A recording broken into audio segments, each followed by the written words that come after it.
ተመልካቾቻችን እንኳን ሰነበታችሁ። ይህ በየሳምንቱ የሚቀርብላችሁ የእግዚአብሔር ታሪክ የተሰኘው ከሆሳዕና እናት ቃለ ሕይወት ቤተክርስቲያን ሚዲያ አገልግሎት የሚቀርብላችሁ ፕሮግራም ነው። በየዘመናቱ በአባቶች ታሪክ፣ በወጣቶች፣ በእናቶች፣ በሴቶችና በወንዶች እግዚአብሔር የራሱን ታሪክ ሲሰራ ኖሯል። አሁንም እየሰራ ነው፣ ደግሞም ይሰራል። ይሄንን እግዚአብሔር ያካፈለንን የሰራውን ታሪክ ደግሞ ሰዎች ሲሰሙ ሰዎች ይታነጹበታል። ሰዎች ወንጌል ይበራላቸዋል፣ ሰላም ያገኛሉ፣ እምነታቸው ከፍ ይላል። ስለዚህ እግዚአብሔር በሰዎች ሕይወት ውስጥ የሰራውን ታሪክ ዛሬ ለእናንተ እናቀርብላችሁ። ተከታተሉ። እንግዲህ ተመልካቾቻችን ዛሬ እግዚአብሔር በሕይወታቸው ብዙ ታሪክ ከሰራባቸው እየሰራ ካለው ከእሳቸው ሕይወት ለመማር ዛሬ ወደ እናንተ ያቀረብናቸው አንድ እንግዳ አሉ። በዘመናቸው ሁሉ እግዚአብሔር የከበረበት ብዙ ሰዎች የሚያወሩላቸው ከእሳቸው ሕይወት የምንማረው ብዙ ታሪክ ያላቸው ጋሼን እንላቸዋለን። ወንጌላዊም ናቸው፣ ጋሼ ናቸው፣ የብዙ ቤተሰብ አባት ናቸው። በእሳቸው ውስጥ እግዚአብሔር ብዙ ታሪክ አድርጓል። ከእሳቸው ብዙ እንማራለን። ጋሼ ወንጌላዊ ልበሉት፣ ጋሼ ልበሉት? ወንጌላዊ። ወንጌላዊ። ስለዚህ ወንጌላዊ እርሶ ማን ኖት? የት አካባቢ ያደጉ ተወለዱ? ምን አይነት ቤተሰብ ውስጥ ነበሩ? ይህንን ታሪክ እስኪ እናውጋ። ጥሩ ነው። ስሜ ወንጌላዊ ግርማ ደረሰ እባላለሁ። የተወለድኩት በሚሻ ወረዳ ውስጥ ዲማ ቀበሌ ነው። ልዩ ስሙ አንጂራራ ይባላል። እዛ ነው የተወለድኩት እና በተወለድኩ በ6 ወር ወደ እናቴ ሀገር ናፋጋ ቀበሌ ይባላል። በእንደጋኝ ወረዳ ናፋጋ ቀበሌ፣ በአሁኑ አጠራር ደብረ ጽጌ ቀበሌ ይባላል። እዛ አያቴ ሌላ ልጅ ስላልነበራቸው ሞተው፣ እኔ በተወለድኩ በ6 ወር ውስጥ ሞተው እናቴን ወደዚያ መሬቱን ለመውረስ ይዘዋቸው ሄዱ።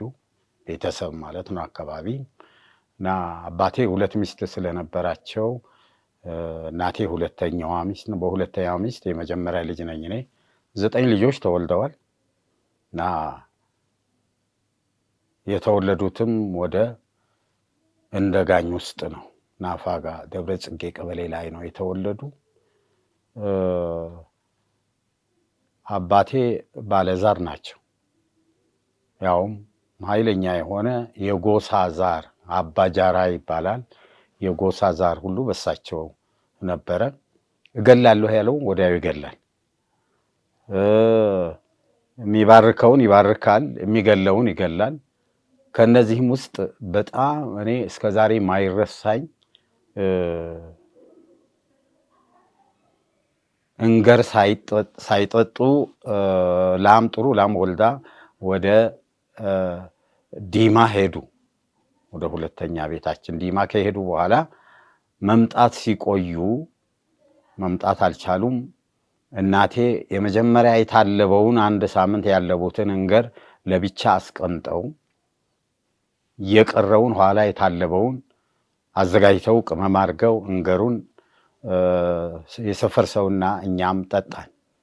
በሁለተኛ ቀን ይሄ ሰይጣን ይዟቸው መጣና ምንም ሳንነግረው ይሄንንም አምጡ ሳይል ማጓራት ጀመረ። ያውቃልና እሳት ነው የሚያፍሰው። በእጃቸው እሳት አፍሶ ይዛል። ፍም ብቅል ይደረግለታል። ያን ይታጠናል። ታጥኖ ነው ከዛ በኋላ እንደገና የሚያጓራው። እሳት ላይ ያሽከረክራል። እሳት አያቃጥልም። ከዛ በኋላ ላሟን ጧት እገላለሁ አለ። ላሟን ጧት ሬሳዋን ታነሳላችሁ አለ። ወዲያው እህቴ በሩን ስትከፍት ላሟ ወደቀች። ምንም ሳትንቀሳቀስ 4ቱንም እግሯን ወደ ላይ አርጋ ሞተች። ከዛ ጊዜ ጀምሮ በቤት ውስጥ ፍርሃት ሆነ። ተደናገጥን እኛ ሁላችንም እና ኋላ እንደገና አጓራና ግርማ ላይ እመጣለሁ አባቱን እገላለሁ አለ። እገላለሁ፣ ፈረሴ ነው፣ ፈረሴን እገላለሁ። ሌላ ፈረስ የእሱ ልጅ አለ፣ እሱ የኔ ፈረስ ይሆናል መቀመጫ ያለ። ከዚያ በኋላ የት ልሂደው? ይሄ በላይ ከመጣ ይሄ እሳት የሚያፍስ ነገር ምን ልሆን ነኝ? የእምነት ነገር አላቅም። ኦርቶዶክስ ቸርች ነው የምከታተለው። በጣም ተደናገጥኩ። በተለይም 6ኛ ክፍል እየተማርኩ ወዴት ልሂድ እያልኩ ነበረና ኋላ 6ኛ ጨረስኩ። እንደምንም ወደ ሆሳና ነው ምንመጣ። ሆሳና ከመጣም በኋላ ራስ አባተ ባለው ትምህርት ቤት እየተማርኩ ነበር 7ኛ ክፍል። በኋላ ያው መሬት ሊሸጥ ነውና ካልመጣህ አሉኝ። የኛ መሬት እናት አባቴ ያሉበት መሬት በዕዳ ተይዟል። ለካ እኛ አናቅም። ለዚህ ለሕክምና ተብሎ በዕዳ ተይዟል። ዕዳውም ትንሽ ብር ነው፣ 17 ብር። የዛ ጊዜ ድንጋይ ብር፣ ጠገራ ብር፣ ከባድ ብር ነው። ሊሸጥ ነው ብላ እህቴ እሷ ቤት ነበር ማድረው። ሹርሞ እየተመላለስኩ ነው የምማረው። ነገረችኝ፣ ግርማ መሬታችን ሊሸጥ ነው። ብር እንዳለኝ ያውቃለች። ያው ገንዘብ አለኝ፣ ያው እየነገድኩ ነበረና ኋላ በቃ የአባቴ መሬት ከሚሸጥ መጪ ዓመት እማራለሁ ብዬ ማመልከቻ አስገብቼ ዕቃዬን ጭኜ አህያ ነበረችኝ። በአህያ ያው ሸቀጥ አንዳንድ ቦታ እዚህ ከመጣ በኋላ ጥሩ ተመችቶኛል። ጋቦም እየወሰድኩ እሸጣለሁ። ቅዳሜ የሚሸጣለሁ ሸቀጥ በዚህም ላይ እየወሰድኩ ሳንቲም ደህና እየተማርኩም ሳንቲም አግኝቻለሁ። ከዚያ በኋላ ነው ቀጥታ ወደ ሆሳና ማለት ወደ ዲማ ቀበሌ መሬቱ በሚሸጥበት ቀን ደረስኩ። ደርሼ ጠየቁኝ። እኔ ዕዳ መኖሩን አላውቅም። ሲጠይቁኝ መሬታችሁ ሊሸጥ ነው፣ አንተ ትችላለህ ወይ አሉኝ። ገንዘብ እንዳለኝ ያውቀዋል። እስቲ ውሉን አምጡ አልኩ። ውል ሲያመጡ 350 ብር። የዛ ጊዜ 350 ብር ማለት 7 ላም ነው። በ50 ብር 1 ላም ይገዛል። 7 ላም ማለት የአንድ ቤተሰብ መተዳደሪያ። ከዛ በኋላ አሁን 50ውን ብር ቀንስልኝ አልኩት። ባለ ዕዳ ማለት ባለ ንብረቱ 50ውን ብር ቀንስልኝ። አልቀንስም አለ። መሬት ሊወስድ ፈልጓል። አልቀንስም ምንም ነገር አለ። እሺ ፈርምልሃለሁ አልኩና ያኛውን ቀድጄ 50 ብሩን ፈረምኩ። ብር አለኝ ግን ልነግድበት ፈልጌያለሁ። ጨምሬ እየነገድኩ ከፍላለሁ ብዬ ከዛ በኋላ ያው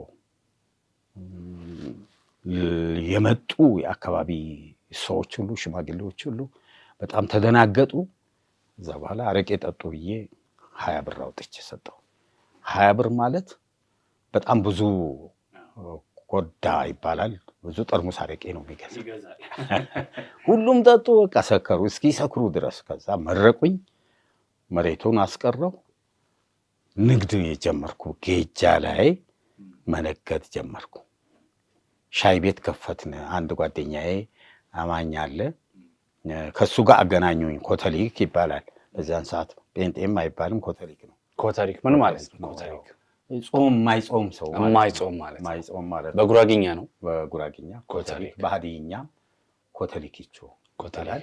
ከዛ በኋላ እኔ ስራዬን ቀጠልኩ። ይሄ ልጅ ይመሰክርልኛል ስለ ጌታ። ሲመሰክርልኝ አይ አትናገረኝ፣ እኔ ዲያቆን ልሆን ነኝ። ድቁና ነው የጀመርኩት። መጽሐፍም አነባለሁ። እንግዲህ መጽሐፍ ቅዱስም አለ፣ ጥቁር ወንጌል ይባላል፣ አነባለሁ።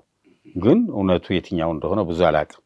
ከዛ በኋላ አሁን ይሄንን መሬቱን አስቀርቼ ከዛ ወደ ንግድ ዓለም ውስጥ መግባት ጀመርኩ። ትምህርቶትን አቋርጠዋል? አቋረጥኩ። ለ1 ዓመት ማመልከቻ ጽፌ አቋርጫለሁ። ከዛ በኋላ ሰዎችም በጣም አከበሩኝ። የአባቴን መሬት እንዳይሸጥ ማድረግ ትልቅ ነገር ነው። እንደገና ወልቂጤ መሄድ ለመድኩ። በትንሽ ብር ሸቀጥ እያመጣው ጋዝ ወይም ዘይትም እንደዚሁ ከዛ ሀገር ይረክሳል እያመጣው መሸጥ ጀምሬያለሁ። ኋላ ከቤት ቤተሰብ ጋር ለቅበላ ሄድኩኝ። አሁን ወደ ክርስትና እንትኔም ውስጥ እየገባሁ ነኝ። እንዴት ወደ ጌታ እንደመጣ ቅበላ ማለት የጾም ቅበላ ሄድኩኝ። ሰው 2 ወር ነው የሚጾመው።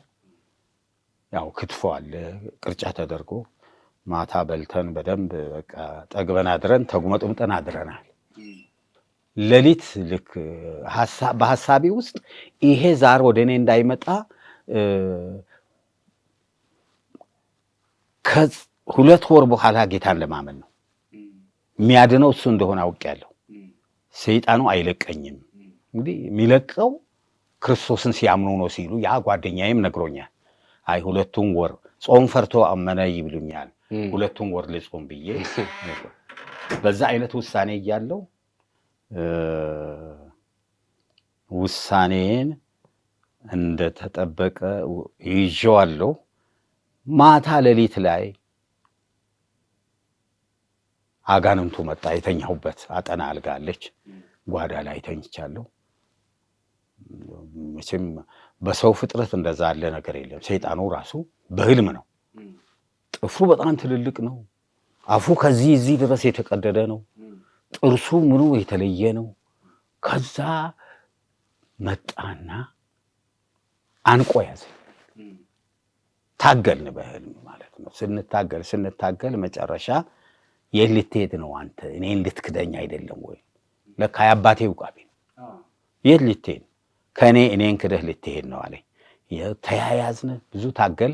ከዛ በኋላ እንደምንም እጁን መንጭቅ አድርጌ ወደ ተራራ ሸሸው። ተራራ ስወጣ አስቀድሞ እዛ ጠብቆኛል። ምን ልሁናው? ከሱ እጅ የሚያስጥል የለም። ሁለታችን ነን። ስንታገል መጨረሻ ላይ በኃይለኛ ጩኸት ጌታ ሆይ አንተ እርዳኝ ብዬ ጮኩ። ስጮህ መልአክ መጣ ከኋላዬ። ፀጉሩ እዚህ ወገቡ ይደርሳል። የክርስቶስንም ስዕል ይመስላል። ከዛ በኋላ የለበሰው ልብስ የተለየ ነው። መጣና አይዞህ ጣለው ጠላትህን ይለኛል። ይሄኛው የያዘኝ እጁ ሁሉ በቃ ውሃ ሆኖ ቀረ። እጁ መያዝ አልቻለም። ጣለው አለኝ። ስጥለው ሬሳ ሆነ። በቃ ወደቀ፣ ሬሳ ሆነ። መንቀሳቀስ የለ። እርግጠው አለኝ። ስረግጠው የለም፣ በቃ ሬሳ ነው። ሂድ፣ ያሰብከው የእውነት መንገድ ነው። በጌታ ታመን። የሚያድን መንገድ እሱ ነው። ጌታ ረድቶሃል፣ በጌታ ታመናል። ከዛ እሱ ወድቋል፣ ሬሳ ሆኗል። ረግጬዋለሁ፣ ጉድጓድ ተከፍቷል።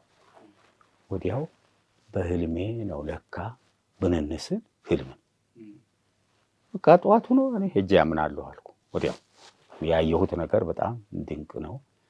ወዲያው ወደ ጌጃ እየሄድኩ ወንዝ ከተሻገርኩ በኋላ ወደ ግዳሻ ልሄድ ወንዝ ከደረስኩ በኋላ ይሄ ዮሐንስ የኔ ጓደኛ የሚመሰክርልኝ ሻይ ቤት አብረን እየሰራን ነው። ጌጃ ላይ መጣ። ወንዝ ላይ ተገናኘ። ዮሐንስ አልኩ ቶሎ በል እንዴት ብዬ ልመን አሳየኝ መንገዱን አልኩ። ሃሌሉያ ሃሌሉያ አለና በልጅህን አንሳ አለ። እጄን አነሳው። በጌታ በቃ አመንኩ። ልክ በላይ ከላይ የሆነ ነገር ወደቀ። ከዛ ጊዜ ጀምሮ በዛ ዓመት እግዚአብሔር ብዙ ስራ በህይወቴ እየሰራ ኦርቶዶክሶች ከቤት ይውጣ ተባለ። ተባረርኩ። እዛ እንዳይቀመጥ እናንተ ጋር ከመጣ ብትሞቱ አንቀብራችሁም አሏቸው። እኔ ብቻ ነኝ እዛ ዙሪያ። እንግዲህ በወረዳውም ጴንጤ ወይ ካቶሊክ የሚባል የለም። እኔ ብቻ ነኝ። ከዛ በኋላ ወደ ጌታ መጣው። በጌጃ ሻይ ቤት እየሰራን ከሱ ጋር አብረን እንሰራለን። ከዛ ወደ ኦሎልቾ ሁሉ እሱ አጋንንትን ያወጣል። ይገርማል። የሱ ህይወት በጣም ልዩ ነው። እሳት ነው ያለው። በመንፈስ ቅዱስ ይቀጣጠላል። ከዛ በኋላ ገና ሰይጣን ሲያየው ይጮሃል። እድሜ ከኔ ይበልጣል እና አጭር ነው። ከዛ በኋላ እኔ ደቀ መዝሙርቱ ነኝ፣ ከሱ ጋር እየሄድኩ ነኝ። ይሄን የሚያወራውን የሚናገረውን አጋንንት የሚያዘውን ይሄን ሁሉ እያየው ሰይጣን እየወጣ ነው። በቃ ወደ ሎሊቾ አንጣጣ እየሄድ ሰይጣን የያዛቸው ሰዎች ጋር ይወስዱናል። እኔ የሱ ደቀ መዝሙር እየሄድኩ በቃ 3 ወር ሆነኝ። በደንብ በቃ የሚያነባቸውን ጥቅሶች እንዴት እንደሚገስጽ ለመናፍስ እንዴት እንደሚያዛቸው በደንብ በቃ ጠንካራ ሰው ነው። ከዛ በኋላ አምላኬ ሆይ አልኩ፣ እኔን የምትወደኝ ከሆነ ዮሐንስ ሰይጣንን እንደሚያወጣ እኔም ሰይጣንን በስምህ ማውጣት አለብኝ። በትክክል በእኔ ውስጥ አንተ ኢየሱስ በመንፈስ እንዳለ በዛ ነው ማውቀው አልኩ። በዛ ሰሞን እሱ ወደ ሌላ ቦታ ሄዷል። ወደ ጊዳሻ ውስጥ ሆኖ ሊጸልይ ሄዷል። ከሄደ በኋላ ሰዎች መጡ ከኦሎልቹ። ከመጡ በኋላ እኔ ቤት ነኝ። ጠየቁኝ። እኔን ሲጠይቁኝ ዮሐንስ የት ሄደ? ምንድን ነው? ልጃችን ይኸው 4 ቀን ነው እህል ውሃ አልቀመሰችም፣ ልትሞትብን ነው። ስለዚህ እሱ እንዲጸልይላት ነው፣ ሰይጣን ይዘዋታል አሉ። ከዛ በኋላ ሳስበው በቃ እኔ ለምን ሄጄ አልጸልይም አልኩ። ራሴን መፈተን አለብኝ፣ መጸለይ አለብኝ። ከኔ ጋር እንሄዳለን አልኩ። ትልቅ መጽሐፍ ቅዱስ አለ፣ እንደዚህ ያለ ትልቅ መጽሐፍ ቅዱስ ይዤ ከአባትየው ጋር አብረን ሄድን። ከሄድን በኋላ ልክ እሱ ሰዎች ንስሐ እንዴት እንደሚገቡ አስቀድመው ሁኔታዎችን እንዴት እንደያዛት ስንት ቀን እንደሆነ እንዴት እንደሚያረጋት ያን ሁሉ እሱ እንደሚጠይቅ እኔም አሁን ጥያቄ ማቅረብ ጀመርኩ። አቀረብኩ። ከዛ ሰውየው ተናገረ፣ ንስሐ ገባ። አባትየው ንስሐ ገባ። እኔ ነኝ ሰይጣን ያዝሽ ብዬ የተናገርኩ። ልክ በተናገርኩ ጊዜ ነው ሰይጣኑ የያዛት። ወዲያ ወደቀች። 4 ቀን ነው። እናትየውም አንቺስ በሰይጣን ስም የምትረግሚያት ከሆነ ንስሐ ገቢ ብያለሁ። እሷም ረግማለሁ ይቅር ይበለኝ ብላ እሷም ንስሐ ገባች፣ እሱም ንስሐ ገባ። ወዲያው አሁን ተንበርከኩ አልኩ። እኔም ተንበረከኩ፣ እነሱም ተንበረከኩ። በኢየሱስ ክርስቶስ ስም ይህ መንፈስ ራስን ግለጽ ብዬ ስገስጽ ወዲያው መጮህ ጀመረ። ለእኔ ትልቅ በሕይወቴ ማረሳው የደስታ ቀን ነው። ይጮሃል። ዋ ሚያው ማዳኩ ይያን ለማሪዮ ቃጣዮ መነክ ወሮ አንዌሻት አባትየው ጠርቶ ነው ሰይጣን ያዝሽ ሲላት መተን ያዝ ነው በለው። አሁን ውጡ አልኩ። 3 ጊዜ ስገዱ ብዬ ልክ ዮሐንስ እንደሚል 3 ጊዜ ሰግዶ በቃ ጤነኛ ሆነች። 4 ቀን እህል ውሃ ያልቀመሰች መበላውን አምጧለች፣ ተርባለች፣ በላች፣ ጠጣች። የደስታ ጊዜ ሆነ። እግዚአብሔር ይመስገን። ከዛ ትልቅ ደስታ ለኔ ይሄም አለ ወይ ለካ ሰይጣንን ማሸነፍ አለ በስሙ። ይሄ ስም ትልቅ ስም። ከዛ በኋላ ለዮሐንስ ማታ መቼም ሐዋርያት አንድ ጊዜ ሰይጣን እንኳን ተገዝተውልናል አሉት። እኔም ለዮሐንስ ይሄን ሲነግረው በቃ ሃሌሉያ አለ፣ ደስታ ነው በጣም። ከዛ በኋላማ ከሱ በላይ በቃ መሄድ ጀመርኩ። እግዚአብሔር ወደ ሚልካኝ ሁሉ እየሄድኩ እንግዲህ ሰዎች ወደ ጌታ ይመጡ ነበር። አንድ ኃይል ከቆየን በኋላ ወደ ሞርሲጦ መጣ። ሞርሲጦ ላይ እግዚአብሔር ያው ታሪክ ሰራ። ሞርሲጦ በንግድ ነው የምትንቀሳቀሱት? በንግድ መጣን። እዛ ያለውን ይዘን መጣን ወደ ሞርሲጦ። ከመጣን በኋላ ለኔ ደግሞ ተመቸኝ። ሞርሲጦ ከመጣሁ በኋላ ትምህርቴን አቋርጫለሁ። ሞርሲጦ 7 እና 8 ተከፈተ። ከ1 ዓመት በኋላ በቃ የኔም ንግድ እየሰፋ ሄደ። ሻይ ቤት አለ፣ ብስኩት እንጠብሳለን። እዛ በኋላ ምግብ ሁሉ እንሰራለን። ንግዱ እየሰፋ ሲሄድ አገልግሎቱም ደግሞ በጣም በቃ እግዚአብሔር ህይወቴን ገነባው። በ63 ነው እንግዲህ ወደ ጌታ የመጣ 64ን በስራ አሳለፍን ሞርሲጦ ላይ። 65 ዓመተ ምህረት ዮሐንስን ጠይቄ ፈቃደኛ የጋራ ነው ምንሰራ፣ መጽሐፍ ቅዱስ መማር አለብኝ አልኩት። እሱም ፈቃደኛ ሆነ። እኔ እሰራለሁ። አሁን አንተ የለህም ብዬ ስራ አላቆምም፣ የጋራችን ይሁን፣ ገንዘቡ የኔ ነው ካፒታሉ። በቃ እሺ ብዬ እኔ መጽሐፍ ቅዱስ ቦግቼው መጣሁ። 65 እና 66 ዓመተ ምህረትን ያው ከአርብ ጀምሮ ሄዳለሁ ረዳቸዋለሁ እዛ 2ቱንም ዓመት በጥሩ ውጤት ጨረስኩ። ከዛ በኋላ 7ኛና 8ኛ ተከፈተ። 67 እና 68 ተከፈተ። ከዛ በኋላ እዛው ትምህርቴን እየሰራሁ ሱቅ ሁሉ ከፈትኩ። በግሌ እየሰራሁ ተማርኩ። ፀጉር ቤትን ከፈትኩ እና የተለያዩ ስራዎች፣ ዳቦ ቤትም አለ። ዳቦ ቤት በጭቃ ሰራሁ ራሴ። ደግሞ የብዙ ሙያ ባለቤትም ነው። ምን ነው የሚችሉት? ሙያማ አሁን በመጀመሪያ ከሊስትሮ ጀምሮ ሊስትሮም እዛው ሱቅ እየሰራሁ ሊስትሮ አለኝ። ፀጉር ቤት እየሰራሁ ሊስትሮ አለኝ። ፀጉር ቤትም ይሰራሉ? አዎ ፀጉር በጣም እሰራለሁ። እሱን እሰራለሁ። ከዛ በኋላ ምግብ በእኛ አገር ያልተሞከረ ነገር ሁሉ ሞክሬያለሁ። የቡላ ሳምቡሳ ሁሉ የሚገርም ነው። ይሄ ቢሆን ብዬ ራሴ በቃ ይሄን ሁሉ መስራት ጀመር እና የምግብ አያያዝ በደንብ እችላለሁ። ከየት ነው ይሄንን በጣም ክሬቲቭ የሆነ ነገር የሚያመጡት? ምክንያቱም ከርሶ የቀደሙ ሰዎች እንደዛ አይደሉም ማለት በስራ በጣም ከዚህም ከዛም ከጎን የሚሰሩ አይደሉም። እንዴት ነው የሚያገኙት እንደዚህ አይነት ነገር? ከየት ነው የሚመጣው? አንድ ነገር ወደ ሐሳቤ ከመጣ የሥራ ነገር ያንን እሞክራለሁ ለብቻዬ። እሱን እሞክራለሁ።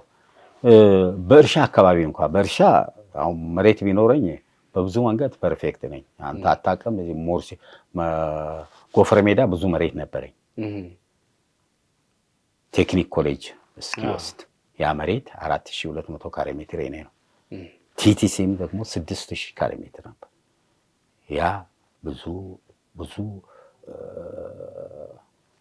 የአትክልት አይነቶች ብዙ ምርምር አድርጌያለሁ። አንድ ባቄላ እቅፍ እስኪወጣ ድረስ በደንብ አያያዝ ይዤ የሚገርም ያህል ወለደ። 3 ጊዜ ነው የምኮተኩተው ባቄላውን እና 6 ብርጭቆ ማይሞላ ተክዬ ከ1 ኩንታል በላይ በትንሽ ቦታ አግኝቻለሁ። ብዙ ስራ ነው የምሰራ። ያም ደግሞ እግዚአብሔር ረድቶኝ በእርሻ በኩል በርቢ በኩል ጌታ ረድቶኝ የውስጤን ያውቅ ነበርና አሁን በመሃል ዘለልኳት በለኝና እስራኤል ሄጄ እንደገና ጥናት አደረኩ 6 ወር። እስራኤል ሀገር የሚሰሩትን ስራ ሁሉ በቃ ራሴን ወደዚህም መጣለሁ አላልኩም። ልጆች ባይወለዱ አልመጣም ነበር። ትልቅ የሥራ በር ነበር ለኔ እና አይቼ እመለሳለሁ ብዬ ነው የመጣሁት። ለ15 ቀን የሄድኩት 6 ወር ስለቆየው ኮምፒውተር ይዞታል። እንደገና ሊሄድ ቪዛ ላስመታ እንትን ካልኩ በኋላ ይሄ ሰው አይመጣም ብሎ ነው የዘጉብኝ። እና ይሄ የሙያ ሁኔታ በብዙ መንገድ የንግድ የሙያ አሁን ገበያ ሄጄ የሆነ ነገር ገዝቼ እዛው ብቀመጥ አተርፋለሁ። 1 ኩንታል ወይም 1 ቁምጣ ስንዴ ወይም አተር ብገዛ መቸርቸሩን እችልበታለሁ። እዛው ጨርሼ የሆነ ገንዘብ አገኛለሁ። ድሮም ተለማምጃለሁና ስለዚህ የዚህ አይነት ልምድ አለኝ። የሚገርም ነው። እና የሥራ ማታ ራሱ አልተኛም ብዙ እስከ 9 ሰዓት ተነስቼ ነው ዳቦ መጋግረው ለብቻዬ። 9 ሰዓት እነሳለሁ። የሚያስፈልገውን ያህል ዳቦ አውቃለሁ ጋግሬ አዘጋጅቼ ለልጆች የቀጠርኳቸው ልጆች ቀስቅሼ ለነሱ እንዲሸጡ ሰጥቼ ሻይ አፍልቼ ነው ምሰጣቸው። እና ትጋት በጣም ምሳሌ መጽሐፍ ውስጥ ትጋት የከበረ ሀብት ነው ይላል። ስለዚህ ትጋት በመኖሩ የብዙ ሙያ ባለቤት ሆኛለሁ። እንደው ከዚህ ጋር አያይዘው አንድ ክርስቲያን በጌታ አይሆንም፣ ሲቀጥል ደግሞ አገልጋይ ሆነ ሙሉ ጊዜውንም የሰጠ ሰው በአገልግሎት ያለ ሰው ስራንና አገልግሎቱን እና ክርስትናውን እንዴት ማስኬድ አለበት ብለው ይመክራሉ? በጣም ጥሩ ነው። ጥሩና ጠንካራ ሰው ከሆነ እንደገና ደግሞ ለስራው ፍላጎት ካለው በደንብ አገልግሎቱንም ሳይነካ ብዙ ስራ ይሰራል አንድ ክርስቲያን። አሁን እዚህ ከተማ ውስጥ ያው ብረታ ብረት ብየዳ ቤት ነበረኝ። ቴክኒክ ሐዋሳ በስደት ሄጄ 2 ዓመት ሰልጥኛለሁ። ሜታል ወርክ ነው ያጠናሁት እና እዛ ስሰራ ያ ብቻ አይደለም እየተማርኩ ምግብ ቤት ሁሉ ለጋራ ከሰው ጋር ከፍቻለሁ። ሐዋሳ ላይ ማንም የለም ዘመድ የለም፣ ግን በደንብ በቃ ገንዘብ ስለነበረኝ ያን ስራ ሰርቻለሁ። ግቢ ውስጥ ደግሞ አስፈቅጄ ፈረንጆች ነበሩ የቴክኒክ ስኩል ጸጉር ላስተካክል አንድ ቦታ ተሰጠኝ። ጸጉር ማስተካከል ጀመርኩ። ብረታ ብረቱን እየሰራሁ አናጺነቱን ጀመርኩ። ትርፍሳ ያ ጠቅሞኛል። አሁን ቆርቆሮ ምናምን ራሴ ቀይሼ ራሴ እሰራለሁ። ያ ለእኔ ጠቅሞኛል። ግንብ ደግሞ ግንብ ስራ ክረምት ጊዜ ከግንበኞች ጋር የቀን ስራ ቱታዬን ለብሼ ሄጄ በቀን ተቀጥሬ 5 ብር ነው። ለመማር ነው የተቀጠርኩት። አሁን ገንዘብ ለማግኘት ብቻ አይደለም። ከነሱ ጋር እንደጋኞች ከኛ አገር ይመጡ ነበሩ ሐዋሳ ላይ። ከነሱ ጋር 5 ብር ተቀጠርኩ። ከዛ በኋላ ልክ እነሱ እየሰሩ በኋላ በጣም ለውጥ አሳየው። ለእኔ 10 ብር አደረጉልኝ የቀን ስራ ተቀጥሬ። ከዛ በኋላ ግማሽ ግንበኛ ሆኜ እየሰራሁ ነበር። ያንን ሙያዬን አካብቼ እዚህ በመምጣቴ ለኔ ትልቅ የሥራ በር ሆነልኝ እና በዚህ አይነት እርሻ ደግሞ በጣም እወዳለሁ። አሁንም ቢሆን እርሻ እወዳለሁ። አሁን የለም እንጂ ግቢ ውስጥ መሬት ሰፊ መሬት ቢኖረኝ ለሌሎችም አርአያና ምሳሌ የሚሆን ስራ ሰራ ነበር። እግዚአብሔር ይመስገን። አሜን። በእርሶ ህይወት ውስጥ ያለፈ ስላለው ታሪክ እግዚአብሔር እናመሰግናለን። ማነሳሎት በስደቱ ጊዜ በክርስትናው ምክንያት ብዙ ስደት አጋጥሞታል። እነዚህን ታሪኮች እስኪ እናንሳ። እንዴት ነበር ያለፉት ያንን የስደት ጊዜ? ምን አይነት ታሪኮች ናቸው የገጠሙት? በወንጌል ምክንያት ብዙ ተሰደዋል። እነዚህን ታሪኮች ከመጀመሪያው ጀምሮ እስኪ ያጫውቱኝ። ያው ከመጀመሪያ ከቤት ከነበርኩበት ከወላጆቼ ቤት ነው የተባረርኩት። ተባረሬ ከተማ ገባሁ። ከተማ ያው ምን በላውን ምን ጠጣውን ሻይ እያፈላን ብስኩት እየጠበስን 3 ወር ወረዳ ላይ ቆየን። ከዛ ወደ የወረዳው ርዕሰ ከተማ ገባን ሞርሲጦ። ከዛ በኋላ ለስጋ የሚያስፈልግ ነገር ሁሉ አግኝተን ገንዘብም ደህና እናገኝ ነበርና በዛ አይነት እያለን ስደቱ ቀላል አልነበረም። ተመልሼ ሄጄ ትምህርቴንም ተምሬ ቲዮሎጂ ተመልሼ ሄጄ እዛ የድሮ ስራዬንም እንደገና አስፋፊቼ ጀመርኩ። ከዛ በኋላ ነው ቤቱ ከዚህ ከተማ ቤቱ ይፍረስ ተባለ። ይሄ ጴንጤ ከከተማ እዚህ ከተማ ከገቡ በኋላ ማለት ነው። ሞርሲጦ እዚህ ሳይሆን ሞርሲጦ ላይ የሰራሁትን ኪዮስክ ነበረች ፊት ለፊት እሱን ቤት አፈረሱብኝ። እኔ በሌለሁበት ሱቅ ነበር አፈረሱብኝ። እቃውን እንዳለ በካርቶን ያርገው የፈለገ ሰው ይሰጥ ተባለ። ኋላ ቤተሰብ ሄደው አመጡ። እንደዛ ሆነ። እንደገና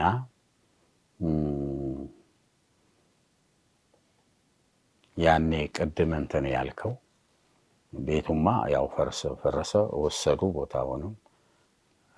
ሞርሲጦ ላይ እንደዛ ሆነ ነው። ሞርሲጦ ላይ እንደዛ ሆነ። ከዛ በኋላ እንደገና ከዚህ ወስደው አሰሩን። እንትን በዚሁ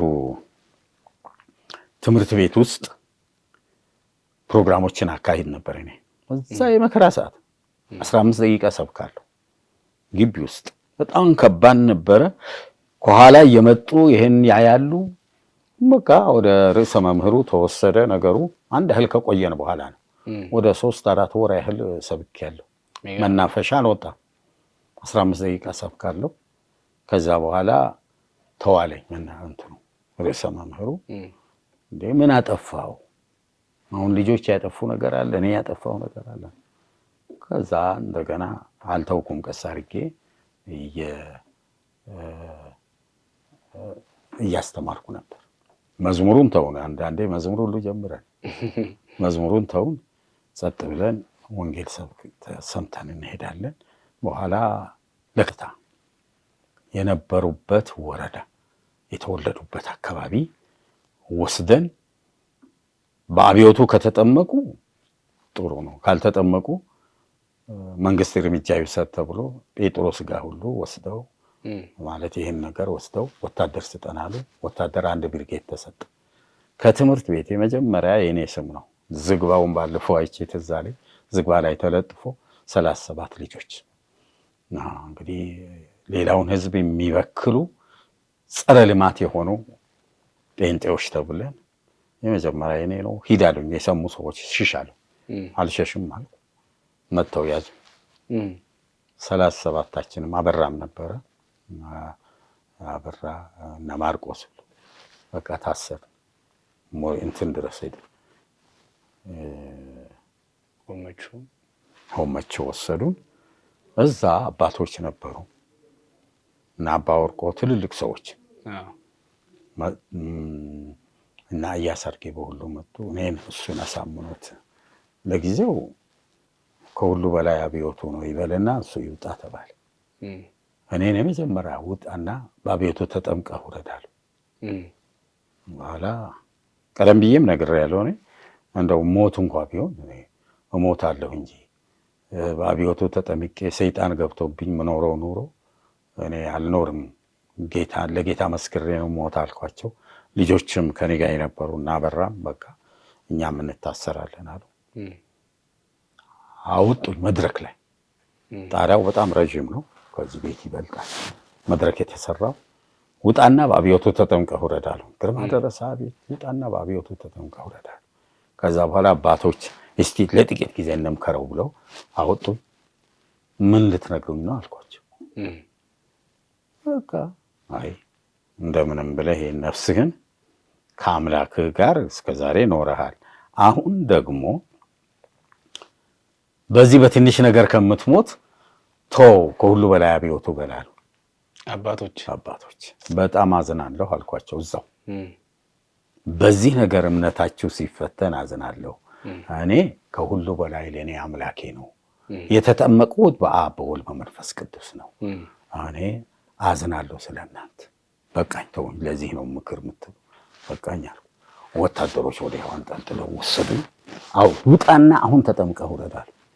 አዲስ ኪዳን ኪሴ ውስጥ ይሻል ሌላ ምን ያመጣሉ አልኩ። ወጣሁና እኔ በአብ በወልድ በመንፈስ ቅዱስ ተጠምቄያለሁ፣ ሌላ ጥምቀት አላውቅም። 93 ገበሬ ማህበር እኮ ነው የተሰበሰበው። ገበያ ነው መሳሪያውም። የ93 ገበሬ ማህበር የሚገርም ነው የተያዘው። ከዚህ የሄዱ ደግሞ ማይታወቁ ወታደሮች ሄደዋል። በኋላ አንዱ እኮ ነው ከሌላ ቦታ የመጣ አይ ይሄ ሰው በቃ አእምሮ ተበላሽቷል፣ ራሱንም አያውቅም። በዚህ አሁን እንደዚህ ደፍሮ ይናገራል፣ መሞቱ ነው ተባለ። አንድ ጥግ ወሰዱ። ሌሎችም እና አበራም በአብዮቱ አልተጠመኩም፣ በአብ በወልድ በመንፈስ ቅዱስ ተጠምቄያለሁ። እና አበራሽም በቃ 6 ነበሩ፣ ከኔ ጋር 7፣ 30ው ተጠመቁ። በቃ 7ታችን ተይዘን ወረዳ መጣ፣ እስር ቤት ገባን። በእስር ቤት ደግሞ ከባድ ነበር ለኛ። ቅጠል ራሱ እንዳይገባ ቁንጫው ለጉድ ፓን ውስጥ ያራኩ ከባድ ነበር። የሚመጣ ምግብ ራሱ ውስጥ እንዳይገባ ይከለክላሉ። እና ኋላ አንድ እህል ከቆየሁ በኋላ ነው ሽንት ቤት ይቆፍር ተባለ።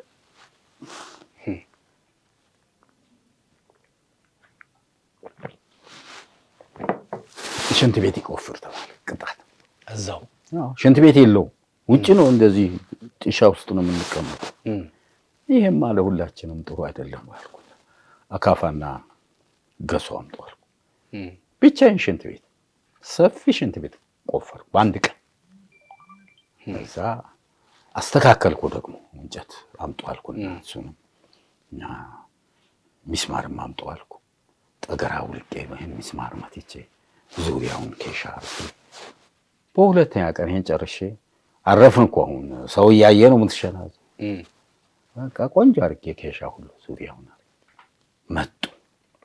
ንቃት ሊያስተምሩ ወጣቶች ጸረ ወጣቶች ጸረ ልማት ብለው የሚያስተምሩ እነ ማቴዎስ የሚባሉ ገደል ውስጥ ያኔ ማጆራ ገደር ሞቱ። ከዛ በኋላ መጡ። እናንተ ጸረ ልማቶች ናችሁ ማለት ጀመሩ። እሺ እናንተ የሰራችሁትን ልማት እስቲ ያሳዩ። አንድ ቀን አንተ እንደው ለህዝብ ልማት ብለህ የሰራህ ቀን አለው? ይኸውልህ ጴንጤ በአንድ ቀን ይሰራል። ይኸው ለጣቢያ የሚያገለግል ይሄ ህዝብ ሁሉ በበሽታ እንዳይበከል ይኸው የሰራሁትን ያህል ደነገጠ። ሆኖ ሄደዋል። በቃ ሁለተኛ ነው የዚህ ቃል ላስተምር አልመጣም ብሎ ሸሸ። እና ከዛ በኋላ አንድ ያህል ቆይተን በዋስ የወረዳ አስተዳደር መጥቶ እንዴ ይሄ ሰውዬ ምን ሰራ? ምንድን ነው የሰሩ እነዚህ? ዋስ ጠፍተው ይጡ። ኋላ ወይዘሮ ውድ የሚባሉ ትልቅ ሴት ነበሩ። እሳቸው ቤት ነው የሚያድረው የወረዳው አስተዳደሩ። ከዛ እሳቸው ደግሞ በደንብ አድርገው ይነግሩታል የህይወት ታሪኬ በደንብ ስለሚያውቁ። ለወጣቶች ሁሉ አርአያ የሆነ ሰው እንዲህ ሰርተዋል፣ እንዲህ ሰርተዋል። እንዲህ የዚህ አይነት 10 ሰው ቢኖር 10 ወጣት ቢኖር ወረዳው ሁሉ ይለወጥ ነበር። ውጣ አስወጣኝ፣ ስፈልግ ትመጣለህ ከፈለግ። ወጣሁ እና አንድ ያህል ቆየሁ። ወደ ሐዋሳ ሄድኩኝ። ብዙ ውጣ ውረድ ነበርና ሐዋሳ ሄድኩ። ሐዋሳም በዛ ጊዜ ነው ትምህርቴን ቴክኒክ የገባሁት። ሜታሎርክ ሁኔታ ማለት ነው። ሐዋሳ እዛው በቃ እስኪ ላስታውሱት የመጀመሪያ እንግዲህ በህይወቱ መተጫጨት አለ፣ ፍቅር አለ። የመጀመሪያ የሰርጎትን ዕለትና ማግስቱን በስደቱ ምክንያት የገጠሙትን ታሪክ ያጫውቱኝ እስቲ። እኔ እድሜ 32 ከሆነ በኋላ ነው። እስከዛ ሴትን እንደው ወንዶች በጣም ሲቀራረቡ ሲሳሳቁ ራሱ እገስጻለሁ። ያው ከኔ ጋር የነበሩ እነ ታገሰች እነ እንትና ብዙ ልጆች ሴቶች ከኛ ጋር 4 ነበሩ። ወንዶችም ወደ 3 ነን 4 አንድ ላይ 9 ልጆች እናድር ነበር። እና በጣም በጥንቃቄ ነው የምጠብቃቸው። አገልግሎትም አንድ ላይ ነው የምናገለግለው። ስለዚህ አምላኬን ማመሰግነው በጣም እግዚአብሔርን ማመሰግነው ድንግል ሆኜ በድንግልና ነው ያገባው። ምንም ሳላቅ ይሄ ለዚህ ምንድነው ምክንያት የሆነኝ? አለመቀራረብ። ኮስታራ ነኝ።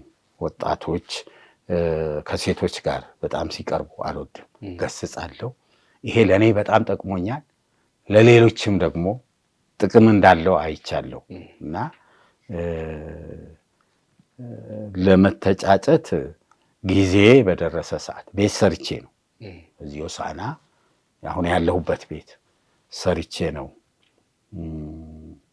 ወደ መተጫጨት የሄድኩት። ባለቤቴ አሁን ያገባው ማለት ባለፈ በዛ ሰዓት የተጋባ ነው። እሷ ከአህዛብ ቤተሰብ ነው። በውስጧ ተደግሞባት በጠንቋይ ቤት አጎት ቤቶች ያጎት ልጆች አስደግመውባት አእምሯ በሙሉ በአጋንንት ተያዘ። 5000 አጋንንት ያዛት። ከዛ በኋላ ሲናገር አይ በጠንቋይ ነው በደብተሯ በልብሷ ወስደን ነው በፀጉሯ ይሄን ሁሉ ያደረግነው። ስለዚህ አንለቅም ብሎ በወር ያህል አቆይ ስንጸልይ ስንገስጽ ስንጸልይ። ከተጋባችሁ በኋላ? አይ ሳንጋባ በፊት እና ቆየን። በኋላ አጋንንቱ ወጣ። ከዛ በኋላ ደህንነት ትምህርት በደንብ ተማረች። የአገልግሎት ትምህርት ተማረች። 1 ዓመት ጨርሳ 2 ዓመት ከቆየች በኋላ የቤተ ክርስቲያን አባል ከሆነች በኋላ ነው በቃል ኪዳን ነው የተጋባነው። በስነ ስርዓት ቤተሰብ አንተ ከእምነትህን ካልተውክ ጴንጤን እንዴት ልጃችን ታገባለች ብለው ያው አማራ ብሔረሰብ ናቸው እነሱ። ያው የገድሉ እህት ልጅ እንደሆነች ታውቃለህ። እዛ በኋላ እነሱ ይህን ጌታን ካልተውካል ልጃችሁን እተዋለሁ እንጂ እሷን አልተውም ማለት ጌታዬን አልተውም አልኩ። እስከዚህ ወሰንክ? አዎ። እሷም ደግሞ ተጠየቀች። እንጀራ ጋግሬ ከጌታ ጋር እኖራለሁ፣ ሰይጣን ይዞኝ ራቁቴን ሲሄድ እናንተ ምን ረዳችሁ? አሁን ከዳንኩ በኋላ ነው ተይምቱ አልተውም፣ የአንድ ቤት ሰራተኛ ሆኜ እኖራለሁ አለች። አይ ውሳኔያቸው ከባድ ነው። እቺ ልጅ እንግዲህ እሺ አሉ እነሱ። ያው ሽማግሌ ላክን፣ ሁኔታዎችን አመቻቸን። በሌላ የመጀመሪያ ስብከት ወንጌል የተሰበከው በእኛ ሰርግ የዛሬ 40 ዓመት ማለት ነው። 40 ዓመታችን ነው እንግዲህ እግዚአብሔር ረድቶን ያው 3 ወንድ 3 ሴት ልጆችን ወልደናል። የልጅ ልጅ 11 ናቸው። ይገርም ነው። እግዚአብሔር እና የዛ የተጋባችሁ ዕለት በወንጌል ምክንያት የደረሰቦት ታሪክ ነበረ? አዎ። ልክ የሰርጉ ቀን ቃል ኪዳን ተሰጥቶ አደባባይ የደርግ ወታደር ነው። በደርግ ጊዜ ፎቶግራፎች እዛ ነበረ። ፎቶግራፍ የሌኒን ፎቶግራፍ፣ የመንግስቱ ኃይለማርያም ፎቶግራፍ ነበረ። ድሉ የጌታችን ነው የሚለውን ወደ መናፈሻ ልንሄድ በዛ ዞርን። አደባባይ ላይ ያው በሰርግ ጊዜ ይዞራል ብዙ ጊዜና 2 ጊዜ ዞር። ስትዞሩ ድሉ የጌታችን ነው እያልን እየዘመርን ነው። ማንም በዛ ሰዓት እንደዚህ ያለ መዝሙር አይዘምርም በቤተ ክርስቲያን ካልሆነ በስተቀር። ከዛ በኋላ ይሄን ነጥብ ይዘው ማታውኑ ያው ሽርሽር ሄደን ተመልሰን መተን እንግዶቻችንን ሸኝተን እኛ ወደ ቤታችን ገባን። ቤተሰብ ሁሉ መጥቷል ከተለያየ ቦታ። በመጣ በኋላ ያው ራት ግብዣ ምናምን ተደርጎ ማታ እዛው ቤት ግብዣ ነበረ። እነዛ ሆነን አደር። ሁለተኛ ቀን ልክ የምሳ ሰዓት አካባቢ 5 ወታደር ቤቱን ከበቡ። ይዛችሁ ነው ተባለ። የእግዚአብሔር ነገር አንድ አሁን ወደ ጌታ ሄዷል። አንድ እኔ በጌታ ያሳደግኩት ልጅ ነበር የሞርሲጦ። እሱ እዛው እኛ ጋር ነው ያለው። ቀልጣፋ ነው። በ7 ሰዓት መጥተው ግርማ የት ሄደ ይላሉ ውጭ። አሁን ሰው ሊሸኝ አባቱን ሊሸኝ ሄዷል ውጭ። እዚህ ኮንተብ አደባባይ ነው የሚባለው፣ ኮንተብ ኢየሩሳሌም፣ እዛ ታገኙታላችሁ ይላል። ፈቀቅ ሲሉ ቶሎ በል በዚህ በጓዳ በብርሃኑ ቤት እለፍ ይለኛል።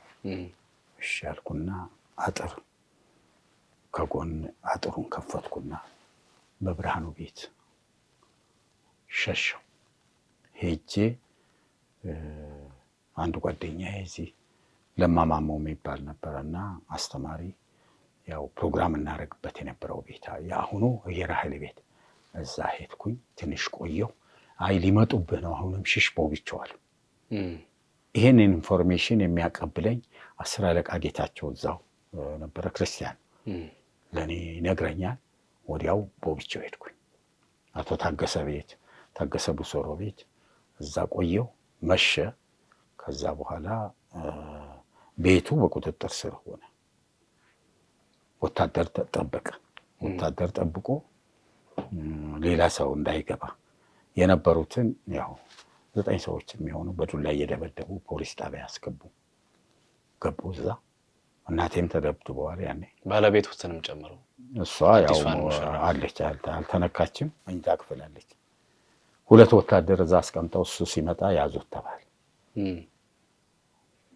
10 አለቃ ጌታቸው እኔም ጋር እሷም ጋር ብትችሉ ወደ ቦብቸው ወደ ሌላ ቦታ ሽሹታ አለ። ከያዙ አይለቁ። እሺ ያልኩና እኔ ቦብቸው እዛው አቶ ታገሰ ቤት ቆየሁኝ። ከዛ እሷን ይዛችሁ ነው ከቻላችሁ አልኩ። እሷን ወታደሮች 2 ወታደሮች ውጪ ጠመንጃ እንደተንተራሱ በወዲህ በኩል ዞረው ክርስቲያን ወገኖች እሷን ይዘዋት ወጡ። ወደ ቦቢቾ ይዘዋት መጡ። ከምሽቱ 5 ሰዓት ይገርም ነው። ቦቢቾ አደረሱ። እነሱ ተመለሱ። እዛ በኋላ እዛው እኛ 10 ሰዓት ሲሆን ፈረስ ተዘጋጅቶ ይመጣሉ። ጭምጭምታ ተሰምተዋል። ሽሹ ተባለ። እንደገና በጎንቦራ አድርገን በቃ በጅብ መሃል ወደ 5 ሆነን ሄደን ዋስገበታ መካነ ኢየሱስ ቸርች ገባ። እዛ እንግዲህ የሚያውቁን አሉ። ሰውየውም የቸርቹ መሪ ያውቁናል። እዛው በቃ በጣም ተደናገጡ ሁሉም። ያው ከነጋ በኋላ አንድ ክፍል እዛው ቸርቹ ተሰጠን። እዛው ከቆየን በኋላ ነው 15 ቀን እና 16 ቀን እዛ ቆየን። ቤተሰብም በጣም ተደናገጠ። የእሷን ቤተሰብ ተደናገጡ። ለእኔ ለራሴ በህይወቴ ብዙ እስርም ብዙ ፈተናም አይቻለሁ። በቃ ግራ የተጋባ ነገር ሆነብኝ። በቃ አእምሮዬም ምንም በቃ ከጌታ ጋር ያለኝ ህብረት ራሱ በቃ እያዘንኩ እያለቀስኩ ነው። የደስታዬን ጊዜ ለጋብቻ 10 ዓመት ጸልያለሁ። ይህን ያህል ጸልዬ የጋብቻዬን ጊዜ በመከራ አሳለፍክብኝ ወይ ጌታ ሆይ እችለዋለሁ ሆይ? ይሄን 16 ቀን ቆየሁ። እርሻ ከነሱ ጋር አርስ ነበር። ነፃ የሆነ እንጀራ እንዲሁ አልበላም ብዬ ትራንስፖርት ነው ያለኝ። ብር ብዙ የለም። የሚያስፈልገውን ሁሉ ማለት የነበረኝም ብር ጨርሻለሁ።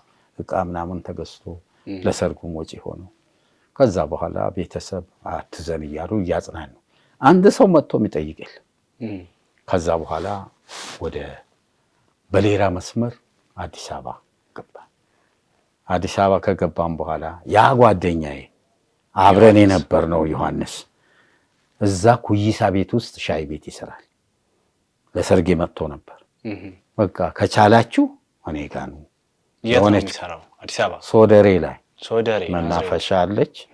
እዛ ሶደሬ ይሰራል፣ ሻይ ቤት ይሰራል። ተከራይተው እዛ ሄድን። በቃ እዛ ከሄድን በኋላ የሚገርም ነው። ሰይጣን መቼም ሲያሳድድ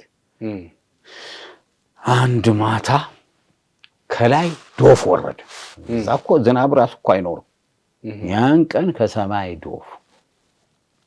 ጊዜው ሐምሌ ጳጉሜ መጨረሻ አካባቢ፣ ከታች ደግሞ ጎርፍ ከተራራ።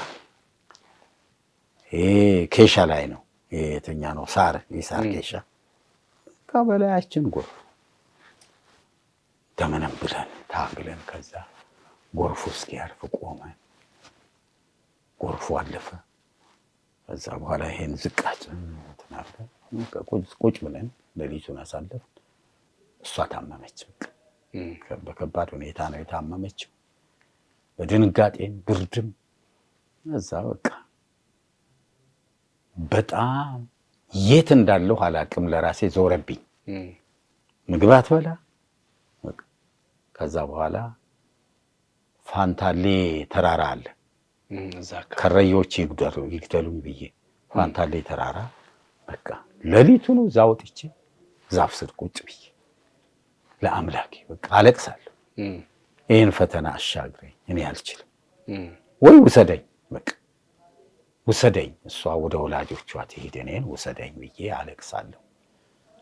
ኋላ በቃ ሙሉ ቀን እዛው አልኩ። ማታ ሲፈልጉኝ ያም ጓደኛዬ ሲፈልገኝ፣ ኋላ እረኞች ወደዚህ ወጥቷል፣ እዛ ተራራ አይተነዋል አሉ። እዛ ድረስ መጡ።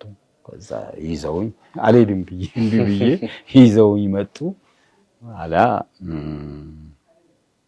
ጥቂት እንደቆየን 2 ወር አካባቢ ነው የቆየነው እዛ። ጥቂት አንድ ያህል ጊዜ እንደቆየን በቃ እነዛ ሰዎች ወደ ለሌላ ሰው አዲስ አበባ ለሚሄዱ ሰዎች የተናገሩት እኔን የሚያውቁ ሰዎች ነበሩና በቃ አንዱ ለአንዱ እያቀባበለ ስልክ እንዳሁን የለም ያን በቃ እኔ ጋር የስልክ መልእክት ይደርሳል። ማናቤላ ስልክ። ከዛ በኋላ ቤትህ ተለቋል፣ መጥተህ ቤትህ ግባ ተባልኩ። በጣም ደስ አለኝ። በቃ ብር የለኝም፣ ትራንስፖርት ብቻ ቋጥሬ አለኝ። በቃ እንሂድ አልኩና ከሷም ጋር መተን ሆሳና ደረስ። ሆሳና ስንገባ እዛ ሲኖዶስ ነው የወረድነው። ምክንያቱም ካገኙን ተደብቀን ልንገባ ኋላ ቤቱ ሁሉ ክፍት ነው የነበረው ዕቃ ሁሉ ተዘርፎ ቤት ገባን። ጓሮ ጥሩ እሸት አለ እና እርሻ ይችላለሁ እንግዲህ ከሰፈር አዛባ ሁሉ እያመጣሁ በቆሎ ሁለት ይሄን የሚያክል ኋላ ቤት ገባን። ስንገባ 30 ሳንቲም ይዘን ነው የገባን። ቤተክርስቲያን አልቀጠረችም፣ ደሞዝ የለ። በቆሎውን እየቆረጥ ክብሪት ገዝተን ያው በቆላችን እየበላን 8 ቀን ድረስ። ከ8 ቀን በኋላ ነው ሰው ያወቀው መምጣታችሁ ነው። አዎ በ8ኛ ቀን ነው ሚዜያችን ቄስ ሳሙኤል ተገኝ ነበረ የሲኖዶስ የሞተው ሞቷል። እሱ ልጠይቅ ብሎ በማታ መጣና ሁኔታውን ሁሉ በቃ ተለቃቅሰ አየ። በቃ እንግዲህ ቸርች ግን አትምጡ ተብሏል፣ በእናንተ ምክንያት ቸርች እንዳይዘጋ ተብሏል። እሺ ያልኩና እዛው ሰንሰል ምናምን አልገዛችሁ አመልካለሁ እኔ ብቻዬ። እንደዛ እያልኩ አንድ ሳምንት ቆየን፣ አንድ ወር ቆየን እንዳይመጣ ተባለ። ከዛ በኋላ አስመራ ኃይለኛ ጦርነት ታዘዘ። ያኔ እኔ ጋር የመጡ ወታደሮች ሊይዙኝ የመጡ ሁሉ አስመራ፣ ሻለቃው ሳይቀር አስመራ ሄዱ። ከዛ በኋላ አሁን እኔም ወጣ ማለት ጀመርኩ። የቀን ስራ ምናምን ሙያ መኖር ጥሩ ነው። ግርግዳ ኮንትራት ያስኩኝ የቄስ የወርልድ ቪዥን የሚያሰራው ቄስ ሳሙኤል ሰጡኝ። እሱ ይችል የለም እሱ ይስራው። በቃ ከዛ በኋላ ያን ግርግዳ አንድ ሰራተኛ ቀጥሬ ለ2 ትልቅ መጋዘን ጨረስኩ። የዛ ጊዜ ብር ቀላል አይደለም። አንድ ሳምንት ባልሞላ ጊዜ ውስጥ 300 ብር አገኘሁ። አላ በጣም ደስ አለኝ። አምጥቼው ደስ ይበላል ብዬ ለሳ 300 ሰጣ። ከየት መጣ? እንደዚህ ሰርቼ እንደገና ለፉጎች ሸክላ የሚሰሩበት ቦታ አንድ ኬርቱ የምትባል ሴትዮ ፈረንጅ ነች። ይሄን ማን ይስራልኝ አለች። አንድ 10 ቆርቆሮ ነው ይሰራለሁ አልኩ። ከዛ በፊት ቆርቆሮ ሰርቼ አላውቅም፣ ግን ሐሳቡ አለኝ። ወዲያው 2 ቀን ባልሞላ ሰራው፣ 100 ብር አገኘው። ከዛ በኋላ ድልድይም እንደገና አሰራለሁ። ድልድይ እንደገና የዚህ የኪርጊሳ መውጫ እሱም ላይ እንደገና ብር አገኘው፣ ወደ 200 ብር በአንድ ቀን ሰራተኞች ሰዎችን አስተባብሬ።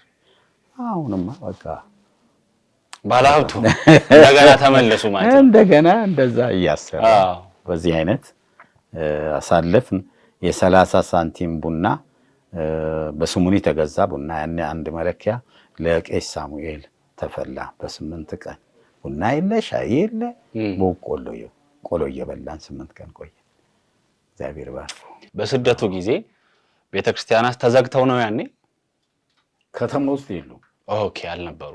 ቦብቾና ሲኖዶስ ነው፣ ሌላ ቸርች የለም። ስለዚህ ከተማ ውስጥ ቤተክርስቲያን ባለመኖሩ ምክንያት የእርሶ ቤት እንደ ቤተክርስቲያን ሰዎች ይጠቀሙ ነበርና 4 ዲኖሚኔሽኖች በአንዴ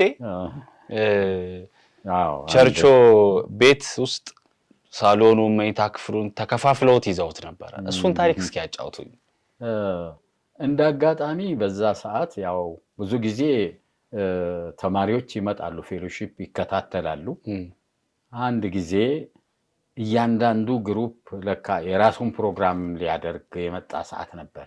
ቀደም ብሎ የመጡ የመካነ ኢየሱስ ሰዎች 2 ክፍል አንድ አድርጌ ነው የምናመልከው፣ በዚያ የአምልኮ ክፍል ይዘዋል።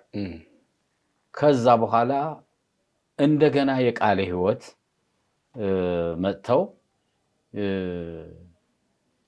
ሳሎኑን እንደገና ያዙት። የአምልኮ ክፍል ተያዘ፣ ሳሎን ተያዘ። እንደገና ደግሞ መሰረተ ክርስቶሶች የሚቀርቡን አሉ። እኛ ውስጥ መኝታ ክፍል እንግባሉና መኝታ ክፍል ገብተው ያመልካሉ። 4ኛው ሙሉ ወንጌሎች ደግሞ ከኋላ በኩል የሆነች ግርግዳ ነገር ያልተገረገደ እንዲሁ ሸራ የተወጠረ አለ፣ እዛ ያመልካሉ። 4ቱም ተይዟል። ባለቤቴ ወደ ወላጆቿ ሄዳ ነበረና አጋጣሚ ስትመጣ ቀውጢ ነው። በወዲህ ይዘመራል፣ በዛ ይዘመራል፣ በዚህ ይዘመራል። በኋላ በቃ በረንዳው ላይ ቁጭ አለች እና በረንዳ ላይ ቁጭ ብላ ፕሮግራም እስኪያልቅ ድረስ ከተቀመጠች በኋላ የአንዱ ክፍል ፕሮግራም ሲያልቅ ወደዛ ገባች እና እስከዛሬ በቀደም ራሱ እንትን ብለናል እናወራ ነበረና ክርስትና መሰጠትን ይጠይቃል። በዛ በችግር ሰዓት ያ ሁሉ ህዝብ እዛ መግባት ማለት ቀላል አይደለም። እውነት ነው። ከዛ በኋላ አንድ ነገር አለ። መጽሐፍ ቅዱስ ይዞ መግባት ከባድ። አንድ ሙሉ ካርቶኒ መጽሐፍ ቅዱስ ገዝቼ እዛው ቤት ውስጥ አስቀመጥኩ። ገዝቼ ሳስቀምጥ መጥተው የመጡ ሁሉ ከዛ አውጥተው ነው ፕሮግራም የሚመሩ። ወደ 40 ይሁን እንደዚህ ሰፊ ብዙ መጽሐፍ እዛ አስቀመጥኩኝ። ይሄንን ለካ እያወጡ ሲሄዱ ውስጥ እንዲሁ የገቡ ሊኖሩ ይችላሉ። ሙስሊሞች አጣርተን አናስገባም። ሁሉ አማኝ ይመስላል። ሰዎችን ሁሉ አሁን 4ቱን ዲኖሚኔሽን እገሌ ይሄ ነው ከዚህ ነው የመጣ ብለን አናይ። ለካ እየወሰዱ በወቅቱ አንድም መጽሐፍ ቅዱስ 100 ብር እየሸጡ ነው። ሙስሊሞች እንገዛለን ብለው ከነሱ ከሚያመጡ ሰዎች 100 ብር እየገዙ ይሄ ያለው መጽሐፍ በሙሉ ባዶ ካርቶን ይቀር ተሽጦ ኋላ ነው ያወቅኩ። እና ስለዚህ ጉዳትም አለ አንዳንድ ጊዜ። መቼም ሁሉን መቻል ነው የጌታ ነገር ነውና እግዚአብሔር ረድቶን ያው ሁሉንም አሻገረን። ዛሬ በዚህ ከተማ ህዝብን ሞላ። እውነት ነው። ቤተክርስቲያናት ብዙ ተቋቋሙ። ይሄ የጌታ እጅ ነው። ዛሬ መድረሳችን ራሱ በክርስትና መቆማችን ራሱ እግዚአብሔር ይመስገን። እግዚአብሔር ይመስገን። እግዚአብሔር በሶስት ያሳልፈው ታሪክ ድንቅ ነው። ወንጌል ስርጭት ላይ ያለው አቋም በጣም ከፍተኛ ነው። ማለት ሁሌም ቀደም ስንነጋገር ቤተክርስቲያን ውስጥ አንድ አገልግሎት ከሚሰጡኝ ይልቅ ወንጌል ስርጭት ወጣቢው ደስታዬ ነው። የሆነ ቦታ ይደስባል። ወንጌል ስርጭት ላይ ያለው አቋም እንዴት ነው? ይሄ ጸጋዎት እንደሆነ ተቀብለዋል? እስኪ እሱን ያጫውቱኝና አንድ መጠይቆት ሌላ አንድ ታሪክ አለ የሚያስታውሱኝ። መቼም ጌታ ኢየሱስ ራሱ ወደ ዓለም ሁሉ ሂዱ ወንጌልን ለፍጥረት ሁሉ ስበኩ ያለው የጌታ ትእዛዝ የወንጌል ስርጭት ነው፣ ሌላ አይደለም። እና ቤተክርስቲያን ተማሙቃ የምትኖረው ከወንጌል ስርጭት የተነሳ ነው። ወንጌል ተሰብኮ ነው ወደዚህ ሰዎች ወደ ብልጽግና ወደ እግዚአብሔር ስራ የሚመጡት። ወንጌል ተሰብኮ ነውና ከመጀመሪያም ጀምሮ እኔ ለወንጌል ራሴን ከሰጠሁ ጊዜ ጀምሮ ቤተክርስቲያናትን መትከል፣ ወንጌል ስርጭትን መውጣት፣ መናገር ይሄ ለኔ ትልቅ ነገር ነው። ያን ባላደርግ ውስጤ በቃ ይከብደኛል። እና አሁን በቤተክርስቲያን ሞቅ ብሎ መኖር ምንም ፍሬ ያለው አይመስለኝም። እና እሄዳለሁ። ሲሄድ ሰዎችን አገኛለሁ። ባያምኑ እንኳ እውነቱን ገልጬ መስክሬ ስወጣ ልቤ ደስ ይለዋል። እና ደግሞ ጌታ ብዙ ፍሬ ሰጥቶኛል። በምድረ በዳ ምንም ባልተሰበከበት አካባቢ ሰብከን ሰዎች ድነው ቤተክርስቲያን ተሰርቶ ዛሬ ማየቴ በጣም ደስ ይለኛል። እና የወንጌል ስርጭት የማታደርግ ቤተክርስቲያን ራሷ ሙት ናት። ወንጌል ስርጭትን ማስተላለፍ ወይም ደግሞ ለወንጌል መውጣት አገልጋዮችን መላክ ቤተክርስቲያን አለባት። ያን እንድታደርግ የጌታን ስራ በስፋት በመስራት እግዚአብሔርም ጸጋውን ያበዛል። እና የወንጌል ስራ ከድሮም ጀምሮ ሂዱ ነው ያለው። ይሄዳለሁ። ብዙ ቤተክርስቲያን ተከላ ላይም ተሳትፈዋል። በእርሶ ምክንያት ብዙ ቦታ ቤተክርስቲያናት ተተክለዋል። በቁጥር ያስታውሷቸው? አስታውሳለሁ። የመጀመሪያ ሙርሲጦ ላይ ጊዳሻ ይሄ ጊዳሻ ከጌጃ ወዲህ በኩል ያለው ሳር ቤት ሰራን። 3 ሆነ ያችን ሰራን። አሁን ግን ወደ ትልቅ ህንጻ ተለውጧል። መጀመሪያ እኔም የተጠመቅኩባት ቤተክርስቲያን እሷ ነች። ከዛ አልፎ ሞርሲጦ በ68 ዓመተ ምህረት ተማሪዎችን ይዤ ነው የሰራሁት።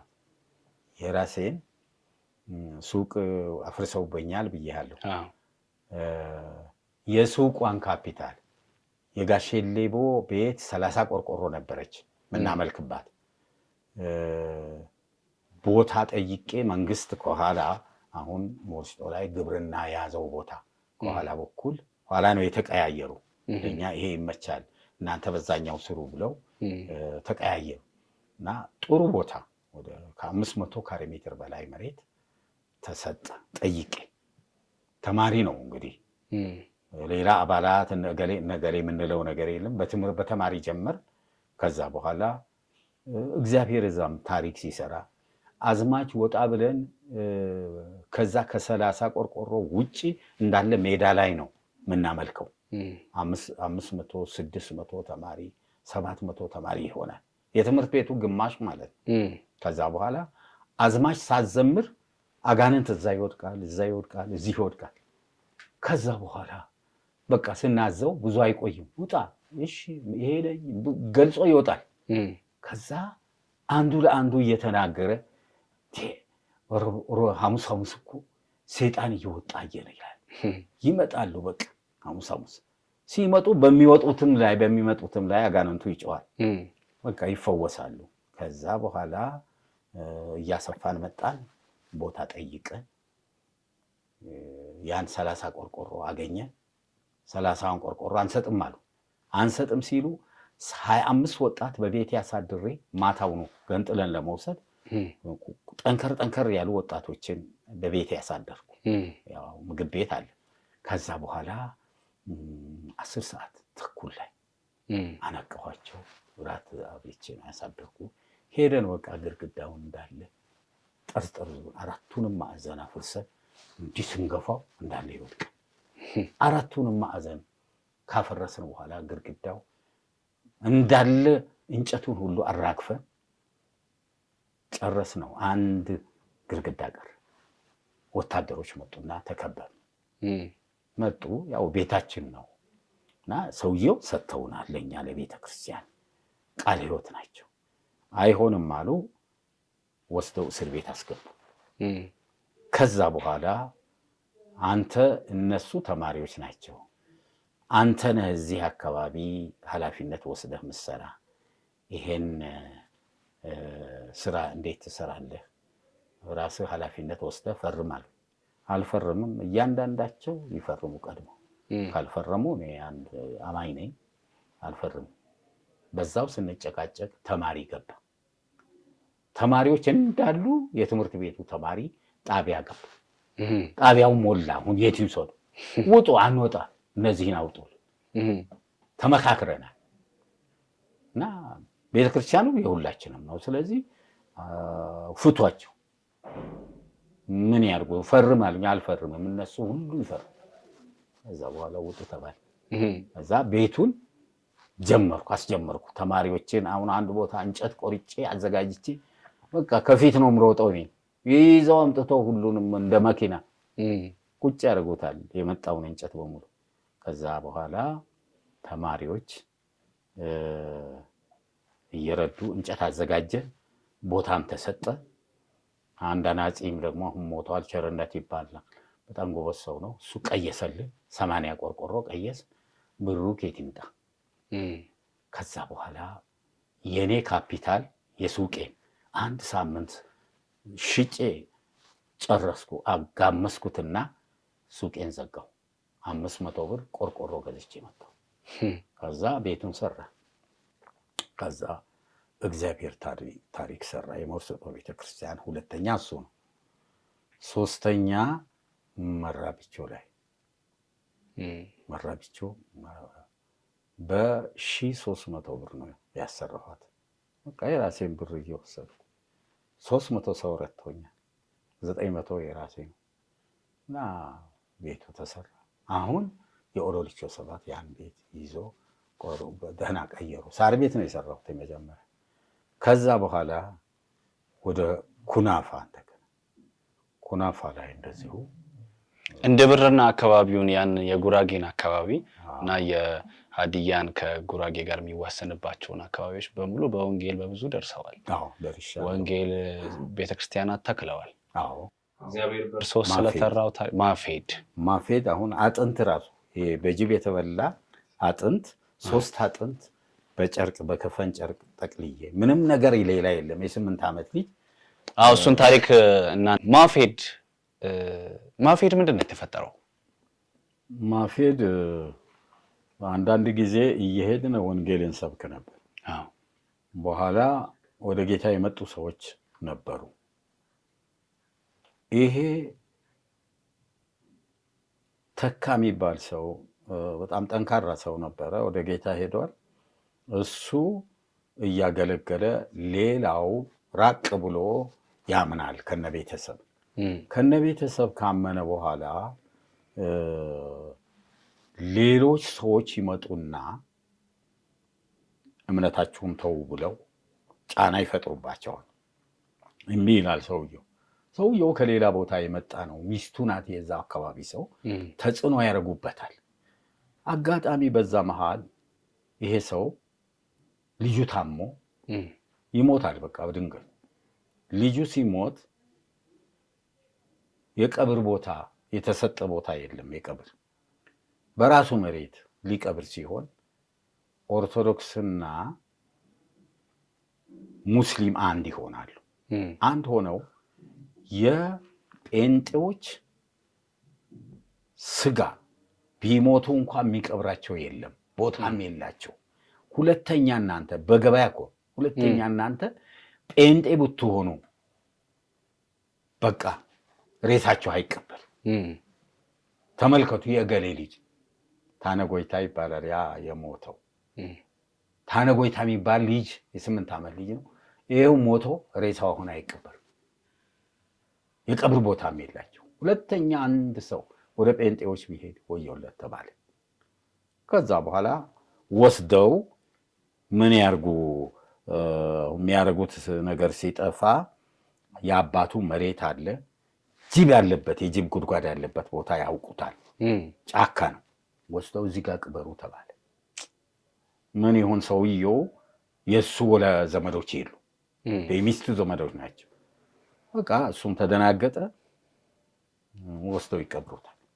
እዛው የጅብ ጉድጓድ አለበት። እንዲሁ ትንሽ ነው። በእጃቸው አካፋ ሁሉ ከልክለው እንዲሁ ይቀመጥ ብለው በእንትን ጠቅልለው ነው። ሳጥን ምናምን የለም። እንዲበላ በሰሌን በጨርቅ ጠቅልለው ተበላ። እኔ ታምራት ኃይሌ ኮንፈረንስ አድርጎ እኔንና ዮሐንስ ባሰናን ጠርቷል። እኔ ላገለግል ሄጃለሁ። እነዛ ሰዎች ይሄን ሰምተው ከማፌድ ይመጣሉ። በእግራቸው መጥተው ከደረሱ በኋላ ሁኔታውን ያስረዱናል። በኋላ እኔ አላገለግልም አልኩ። ለምን? ሄጄ የተበላውን አጥንት እንኳ ባገኝ መሄድ አለብኝ አልኩ። ሄድን፣ በእግር ሄድኩ። ተበላ። በቃ ሕፃኑ በጅብ ተበላ። ምንም ይሄ የጎዲን አጥንት 3 አጥንት እሱን አገኘሁና እንጨት አዘጋጀሁ። ጣውላ ነገር ሳጥን አድርጌ በከፈን ጨርቅ በዛ በደንብ በተለወሰው ጠቅልዬ እዛ ውስጥ አደረኩና በቃ በሚስማር ከደንኩ። ወረዳ ከዛ ተካም ይባላል፣ ጠንካራ ሰው ነው። ከተካ ጋር አባትየውም ይዘን ይሄው ሰውን በኢትዮጵያዊነቱ እንኳ በኖረበት አጥንቱ መሬት እንዳይዝ አድርገው እስላሞችና ኦርቶዶክሶች እንዲህ አድርገዋል ብለን ሄደን ለወረዳ ነገር። ወረዳ ፖሊስ አዘዝ። ፖሊስ ይዘን መጣንና እነማን እንደሆኑ ያን ቀን አድማ ያደረጉ ሰዎችን በዝርዝር ይዘን እነዛን ሰዎች አምጥተን የቀበሌ ቤት አለ፣ በቀበሌ አሳሰር ታሰሩ። ከዛ በኋላ ዙሪያችን ተከበበ። ፌራሮ የሚባሉ ይሄ ጊንዶ በጣም ኃይለኞች ናቸው። እዛ ዙሪያ አሉ። መጨረሻ ላይ እስር ቤት ገቡ። ሁላችንም አንወጣም አሉ ሌሎች። እነዚህን ካላወጡ አልንወጣም። ማታውኑ እዛ ጠበቁ። አሁን እኛ እኔና አንቶማስ የሚባል አለ፣ ሁለቱን ካልገደልናል። ለመግደል ማይፈሩ ናቸው። ጦር ይዘው ዙሪያውን መጥተው ሄደናል ብለው ከእንሰት እንሰት ሆነው ጠበቁ። ሴትዮዋ ውጭ ስትወጣ በሙሉ ጦር ይዘው ጠብቀው መጣችና ውጭ እንዳትወጡ ሊገሏችሁ ነው አለች። አንወጣም አልን። ሽንታችሁ ቢመጣ ይኸው ከብቶች በረት ውስጥ ከብቶች ጋር ሽነዋል። እንደዛ 7 ሰዓት ድረስ እዛ ጠብቀው ከሌሊቱ ጠዋት ሊወስዷቸው እኮ ነው። በወታደር ሊሄዱ ነው። እኔ አሁን መመለስ ነበረብኝ፣ ምክንያቱም ይፈልጉኛል፣ ወይም ደግሞ እቺን አጥንቷን ይፈልጋል። ከዛ በኋላ አጥንቷን ለዛ ለአማኙ ሰውዬ ውሰድና ደብቅ ሰጥ ነው። መጡ፣ እዛው ጠበቁ። ለኔ ፈረስ አምጡልኝ አልኩና ፈረስ አመጡ። እዛው ቤቱ ሰውየው ጋር ፈረስ ተጫነ። 7 ሰዓት ላይ እነሱ ሄዱ። እኔ 11 ሰዓት ላይ በፈረስ ተቀምጬ በዛው ወደዚህ ወደ እንደጋይ መጣሁ እና ከዛ በኋላ ሰዎችን ወደ ወረዳ ወሰዷቸው። ወረዳ ሄዱ። ወረዳ ሄደው እንትኑ በጣም ተጠናከረ። ከዛ በኋላ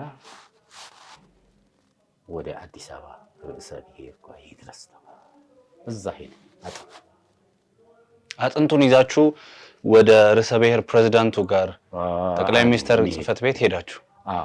ደጃችን ቁስላሴ ነው የሆነ አንድ ባለስልጣን ነበር እንትኑ ላይ ያለ ይነግራል። መጽሔቱ እኔም ጋር ነበረ። በኋላ ወስደውታል። ከዛ በኋላ ለኢትዮጵያ አጠቃላይ የሃይማኖት እኩልነት መታወጅ አለበት የሚል ስብሰባ ተቀምጠው ነበር። ለዚህ ይሄኛው ቦታ ስጡና ቅበሩ ተባለ። ከዚህ ሁሉ 70 ሰው ሄዷል። ያቺን አጥንት ለመቅበር ሄደ። እኔ ያኔ ይገርማል ልባቦር አንድ ቤት ሰርቼ ነበር አላልኩ? እዛ ሄጄ ስመጣ መኪና ተገልብጦ የእርሶ መኪና ምን መጣበት መኪና የሚገርም ይሄ አሁን እስካሁን አለ። ይሄ ቦታና ይሄ ቦታ ተሰብሮ በዚህ ጋር ደግሞ ጭንቅላቴ ነው እግዚአብሔር ነው ያዳነኝ። መጨረሻ ላይ 8 ሰው እንዲህ እያዩ ሞቱ። መሪ ምንም አይሰራም፣ ፍሬን የለም። ሰይጣኑ ራሱ ያን አረገ። በቃ ሲዘል ሲወድቅ መጨረሻ አሸዋ ላይ ገባ። እኔ መጨረሻ እንደዘለልኩ አሸዋ ላይ ገባ። ከ40 ምናምን ሰው በራሴ የተነሳሁ እኔ ነኝ። የቀሩ እዛ አሮጊቶች ሽማግሌዎች እዛው እንደተቀመጡ የተቀመጡ ዳኑ። በቃ ስሙን እየጠራ ግማሹ አላህ ይላል፣ ግማሹ በኢየሱስ ስም ይላል። የወጣ ይሞታል። የመጀመሪያ ረዳቱ ነው የሞተው። እንደዛ ሆኖ 8 ሬሳ ነው ያየሁት እኔ። ከዛ በኋላ ብዙ ሰዎች ሞቱ። መጨረሻ ላይ መኪና እንዳጋጣሚ መጣ። እግዚአብሔር ረዳ። ሸሚዜን አውጥቼ እጄ በቃ 2 ቦታ የተሰበረው አስሬ አዲስ አበባ ገባሁ። አንድ ለአንድ ሮቨር የሚያቀኝ ሰው ነበር ይዞኝ መጣ። ያው ታሰረ እጄ። እንደዛ ሆኖ ያ እንትኑ ተሳካ። ቀጥታ ከርዕሰ ብሔር ወስዳችሁ ቅበሩ ተብሎ መሬት ስጡ ተብሎ ተሰጠ። አሁን ራሱ ሰፊ ቦታ በዛ አጥንት ምክንያት የመጣውን እኔ መገንባት አለብኝ ብዬ ይህን እጄን በደንብ በጄሶ ጠቅልዬ ሄጄ ግንብ አስገነባው። ያንን አስክሬን በደንብ የመቃብር አስክሬን ሰራው። ከዛ በኋላ ያው ቦታውም ጸደቀ፣ ለክተው ሰጡ። ከቆየው በኋላ አንድ ቦታ ሰይጣን ይዟት አንድ ልጅ ልንጸልይ ሄድ እዛው አካባቢ ማፌድ ላይ ማፌድ ይሁን እዚህ እንደጋኝ ነው መሰለኝ። ስንጸልይ አንተ ግርማ ተቡዳ ልንገልህ አንተን ስንፈልግ ነው ያ እነዛ ሰዎች ሁሉ የሞቱዋል። የመኪና አደጋው እኔ ያልነገርኩ አንተን ስንፈልግ አቃጠልከን፣ አንተን ስንፈልግ እነዛ ሰዎች ሞቱ። አንተን ነበር ለመግደል ይፈልግ። እውነትም እኔ አሁን ዘልዬ ስወጣ ነው አሸዋ ውስጥ ገብተው የቆመ መኪናው። ረጅም ቦታ መጥቶ ፍሬን የለውም እኮ መሪው ሾፌሩም መሪውን አላዘም። በቃ እጁን እንዲያጣት ወቁች። መሪ አይሰራም። መጨረሻ አንተ እኛን እያሰቃየ አንተን ገለን እናርፋለን ብለን አንተን ስንፈልግ ነው እነዛ ሰዎች ሁሉ የሞቱዋል። ለካ ሰይጣን ያለ እግዚአብሔር ፈቃድ ብዙ ነገር በእኛ ላይ ይሞክራል። ግን የእግዚአብሔር ፈቃድ ግን ለበጎ ነው፣ ለመልካም ያደርገዋል። እና በመዳኔ በጣም እግዚአብሔርን አመሰገን። በተሰራውም ስራ በሰይጣኑ ምስክርነት ትልቅ ነገር ያየሁበት ነው። የአስክሬኑ ሁኔታ የሚገርም ነው። የማፌድ ታሪክ እግዚአብሔር ይመስገን። በእርሶ በኩል ሆኖ እግዚአብሔር ስለሰራው ታሪክ አሁንም እግዚአብሔርን እናመሰግናለን። ምናልባት ለዚህም ትውልድ የሚያስተላልፉት ከእርሶ ህይወት ታሪክ ከተማሩት ከኖሩት እግዚአብሔር ከእርሶ ጋር ሆኖ ከተናገረው ከሰራው ነገር አሁን ላለው ትውልድ የሚያስተላልፉት ነገር ምንድን ነው? ይሄን አንድ ተመሳሳይ ነገር ጣል ላድርግ። እሺ፣ እዚህ ሉጋ ላይ ናፋጋ ያው አስክሬን አንድ ህፃን ተቀበረ። ያማኝ የተቀበረውን ህፃን በተቀበረ በሁለተኛ ቀን እንዳለ ቆፍረው አውጥተው የአማኝ የቤተ ክርስቲያኑ ሽማግሌ ብርሃኖም ይባላል። እሱ በራፍ ወስደው ጓሮው ላይ በራፍ መውጫው ላይ ክብሪት ቅጠላ ቅጠል የባህር ዛፍ ቅጠል አድርገው እዛ ቁጭ አደረጉት። ከዛ በኋላ እነዚህ ሰዎች ሲወጡ ይሄ ታሪክ የተቀበረ ሬሳ ምን ይኮን ተባለ። ወደኛ ሁሉ ወደዚህ ተላከ። በቃ እኔ ሄድኩኝ። የሆኑ ሰዎችን ይዤ መኪና መዘዙ አልንና ሄደን ከዛ ከበራፍ አውጥተን መኪና ላይ አርከን ቀጥታ አዲስ አበባ ሄድን። ከነደስ ተሳለኝም ነበር። ሄደን ክልል ውሰዱ ተባለ። ሰንሰለቱ እንደዛ ክልል አመጣ። ሐዋሳ ሄደን ያለውን መፍትሄ መስጠት ትተው ከና አስክሬናችሁ ክልል ይልኳችኋል። ክልል ላኩ። የሚገርም ክልል ሄድን። በቃ ሄደን ርዕሰ ብሔሩንም ጋር ደረስን። የአገር አስተዳደር ምናምን የሚባለው ስልጣን ያላቸው ሁሉ መጡ። ይሄ ሁሉ ታየና በቃ ቀጥታ አንድ ሻለቃ ተሰጠ። እሱን ይዘን መጣን። እዚህ በቃ ሁለት ቀን እዛ ዙሪያ ላይ ያሉ ሽማግሌዎች ሁሉ ተሰበሰቡ። ተደናገጡ እና ለወንጌል ወደፊትም እንደዛ ያደርጋሉ ብለን እኛ አንድ ማስጠንቀቂያ እንዲሰጣቸው ነው የፈለግነው። የጎሳ ዳኞችም ነበሩ ሌሎችም። ከዛ በኋላ ይሄ ሻለቃው በጣም ጠንካራ ሰው ነው፣ ክርስቲያን ነው። በደንብ አድርጎ እኔ አሁን አንድ ብርጌድ አምጥቼ እያንዳንዳቸውን ለቅሜ ወስዳለሁ፣ ክልል እስር ቤት ትገባላችሁ። በቃ አጥፍተናል አሉ እነሱ። ከእንግዲህ ወዲህ እንዲህ ያለ ነገር አይለመድም። ሬሳው አካሉ ሬሳው የዚህ የእናንተ እንዲህ ያለ ነገር ሃይማኖት የትኛው የማስጋ ነው እንደው በክብር ቤት ውስጥ የሚቀበሉ? ሁላችንም ይሄ አፈር ነው። እንዴት ይሄ ተደረገ? በጣም ተደናገጡ። ወዲያው በደንብ በቃ ወንጌል ተሰብኮ የቀብር ቦታ ነበረና በቀብር ቦታ ቀበር እንትን ተሰራ። ወንድም ለታሪክም ሲሚንቶ ነበር አስገነባ ነው እና ያ ዙሪያ አሁን በጣም እያደገ ነው። አሁን ቸርች ባለፈው ዓመት ያሰራሁት እዛ አካባቢ መሬትም ያገኘሁት እዛ። እግዚአብሔር ይመስገን። ታዲያ ክርስትና በብዙ መንገድ ውጣ ውረድ አለው። በተለይም በዚህ ዘመን የሚታይ ነገር ያስፈልጋል።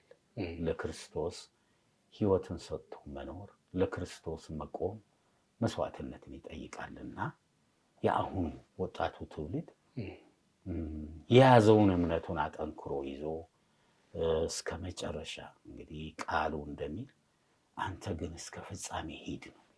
በመጨረሻ በዕጣ ክፍል ትቆማለህ። እኛ አሁን እኔ አሁን በዚህ እድሜ እንግዲህ ከሰባዎቹ በላይ ከሆነ እያረጀን ነው የምንሄደው። አሁኑ ትውልድ ጠንካራ በትምህርትም በአስተሳሰብም በብዙ መንገድ የላቀ ትውልድ ስለሆነ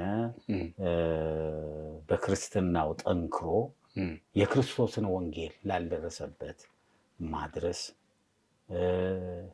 ህይወትን ደግሞ አጠንክሮ መያዝ አስፈላጊ ነውና እንዲሁ ዝም ብሎ በጅምላ ኑሮ አይደለም።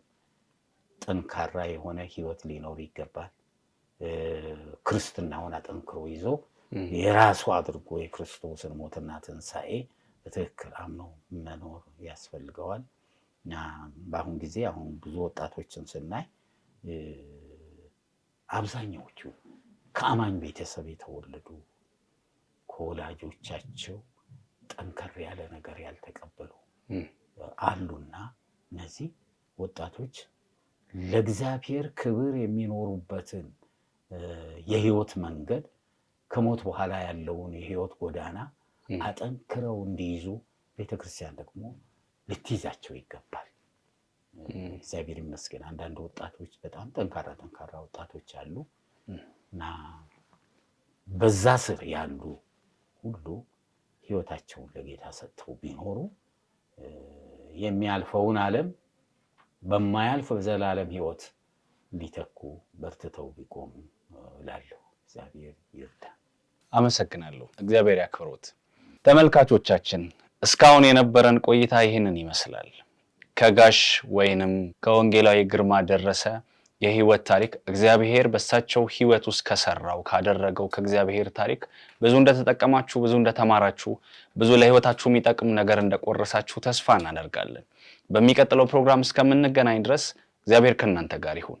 ሰላም።